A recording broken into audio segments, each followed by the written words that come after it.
Rice উইকো জিন্দাবাদ জিন্দাবাদ জিন্দাবাদ ইলুঞ্জিয়া রাইস জিন্দাবাদ জিন্দাবাদ জিন্দাবাদ জনতারি রাইস জিন্দাবাদ জিন্দাবাদ জিন্দাবাদ ইনকলাব জিন্দাবাদ জিন্দাবাদ জিন্দাবাদ দুর্নীতিগ্রস্ত দ্রব্য দত্ত গ্রেপ্তার করো গ্রেপ্তার করিব লাগিবই গ্রেপ্তার নকৰিলে অসম চৰকাৰ হুঁচিয়াৰ গ্ৰেপ্তাৰ কৰিব লাগিব উপযুক্ত হুঁচিয়াৰ বন বিষয়া হুঁচিয়াৰ আয় হোৱা নাই চৰকাৰে কোনো এটা ৰয়েলটি পোৱা নাই বৃহৎ ৰয়েলটি পোৱাৰ পৰা চৰকাৰে বঞ্চিত হৈ আছে ইয়াৰ বাবেও অসম চৰকাৰে অতি সোনকালে দুৰ্নীতিৰ তদন্ত কৰিব লাগে তেখেত বিহিত ব্যৱস্থা ল'ব লাগে ইয়াতে ক্ষান্ত নাথাকি তেওঁ এই সংৰক্ষিত বনাঞ্চলৰ মাজত মাটি খান্দি ভূ মাফিয়াৰ লগত মাটি খান্দি তেওঁ কোটি টকা আহৰণ কৰি আছে তেওঁৰ আই বহিৰ্ভূতে তেওঁ অগাধ সম্পত্তিৰ পাহাৰ এটা গঢ়ি আছে মই মাননীয় মুখ্যমন্ত্ৰী মহোদয়ক ইয়াকো অনুৰোধ জনাওঁ যাতে তেওঁৰ আয়কৰ বিভাগৰ দ্বাৰা তেওঁৰ সম্পত্তিখিনি তদন্ত কৰি তেওঁক উচিত শাস্তি দিব লাগে এইখিনিতে এটা কথা ইটাখুলিৰ পৰা দগাপাৰা এখন মূল পথ আছে মূল পথছোৱাটো দেখা গৈছিল যোৱাবাৰ যেতিয়া এই কুমাৰখালী সংৰক্ষিত বনাঞ্চল উচ্ছেদ হৈছিল তাৰ পিছে দেখা গৈছিল সেই পথছোৱাটো বন্ধ কৰি দিছিল কাটি দিছিল আচলতে সেই অধিকাৰ আচলতে আছে নেকি এজন বন বিষয়াৰ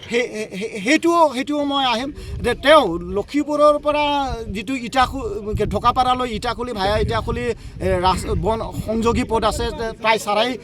5.5 কিলোমিটাৰ পথ সেই পথটো তেওঁ এইটো পকী পথ প্ৰধানমন্ত্ৰী গ্ৰাম আৱাস সড়ক যোজনাৰ পকী পথ তেওঁ এক্সকেভেটৰ লগাই সেইটো কাটি দিছে সেইটো ফুটেজ আমাৰ হাতত আছে তেওঁ সেইটো ক'ত অধিকাৰ পালে কিন্তু বৰ্তমান দেখা গৈছে সেই পথছোৱাটো এই বন মাফিয়াৰ সুবিধাৰ বাবে সেই পথছোৱাটো ট্ৰেক্টৰ আৰু জেচিবি যোৱাৰ কাৰণে সুবিধা কৰি দিয়ে তেওঁ ক'ত অধিকাৰ পালে এটা কোটি টকা চৰকাৰ ৰাইজৰ ধনেৰে গঢ়া এটা 4 কোটি 41 লাখ টকা ব্যয় কৰি চৰকাৰে এইটো ৰাস্তা বনাইছিল সেইটো সম্পত্তি ৰাইজৰ সম্পত্তি তেওঁ কেনেকৈ অধিকাৰ পালে সেইটো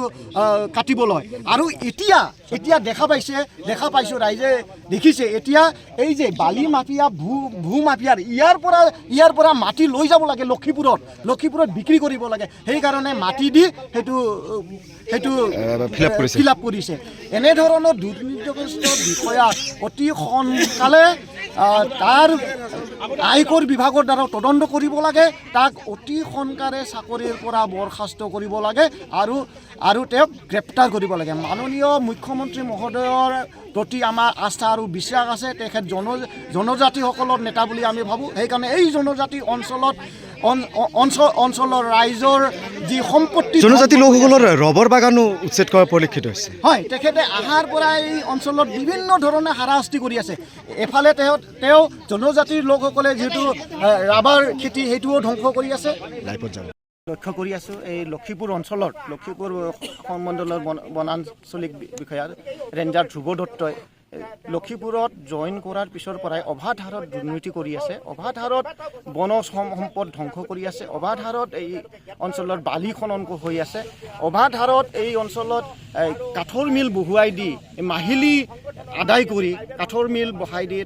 এইটো বন সম্পদ ধ্বংস কৰি আছে এইবিলাক আমি লক্ষ্য কৰি আছোঁ আৰু এই সংৰক্ষিত বনাঞ্চলৰ মাজত য'ত বেদখলকৃত মানুহখিনিক উঠাই দি এই অঞ্চল সংৰক্ষিত বনাঞ্চলৰ মাজত চৰকাৰৰ বিনা অনুমতিত ধ্ৰুৱ দত্তই কেনেকৈ সাহস পালে ইয়াৰ মাটি খনন কৰি বিক্ৰী কৰাৰ সেইটোৰ কাৰণে আমি প্ৰতিবাদ জনাইছোঁ তাৰ বিভিন্ন বালি খনন হৈ বাতৰিবিলাকত সম্প্ৰচাৰ হৈ আছে সেইবিলাকৰ বিৰুদ্ধে আমি আজি ওলাই আহিছোঁ ৰাইজে আমাৰ এটাই দাবী মাননীয় মুখ্যমন্ত্ৰী আমাৰ সকলোৰে মৰমৰ সকলোৰে আদৰৰ হিমন্ত বিশ্ব শৰ্মা ডাঙৰীয়াই নিশ্চয় এইটো দৃষ্টিগোচৰ কৰিব তেখেতৰ দুৰ্নীতিবিলাকত চৰকাৰী বিভাগীয়ভাৱে তদন্ত কৰি তেখেতক অতি সোনকালে বৰখাস্ত কৰিব আৰু তেখেতক গ্ৰেপ্তাৰ কৰাৰ এটা হাতত ল'ব গ্ৰেপ্তাৰ কৰিব আৰু আমি বিভিন্ন তথ্যৰ পৰা গম পাইছোঁ ধ্ৰুৱ দত্ত ডাঙৰীয়াই জালিয়াতিৰে চাকৰি লৈছে। তেখেতে আমি শুনা মতে তেখেতে আধাৰ কাৰ্ডত 1965 চনত জন্ম শুনা পাইছোঁ। তাৰপিছত আমি শুনা মতে তেখেতে 1982 চনত চাকৰিটো যোগদান কৰিছে।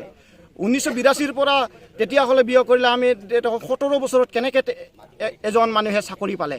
আমি জনাতো চাকৰি পাবলৈ 18 বছৰ লাগে। তেওঁ নিশ্চয় তেওঁ চাকৰি পোৱাৰ ক্ষেত্ৰতো তেওঁ জালিয়াতি কৰিছে। প্ৰথমৰ পৰাই জালিয়াতিৰ লগত যিজন মানুহ জড়িত হৈ আছে তেখেতে চাকৰি কালত বিভিন্ন ধৰণৰ দুৰ্নীতিৰ আশ্ৰয় লৈ বৃহৎ টকা ঘটি আছে। আমি ইয়াকো দাবী কৰোঁ যে এণ্টি কৰাপশ্যন বিভাগৰ পৰা তেখেতৰ সম্পত্তিবিলাক তদন্ত কৰিব লাগে আৰু তেখেতক ৰঙাঘৰৰ আলহী শীঘ্ৰেই বনাব লাগে।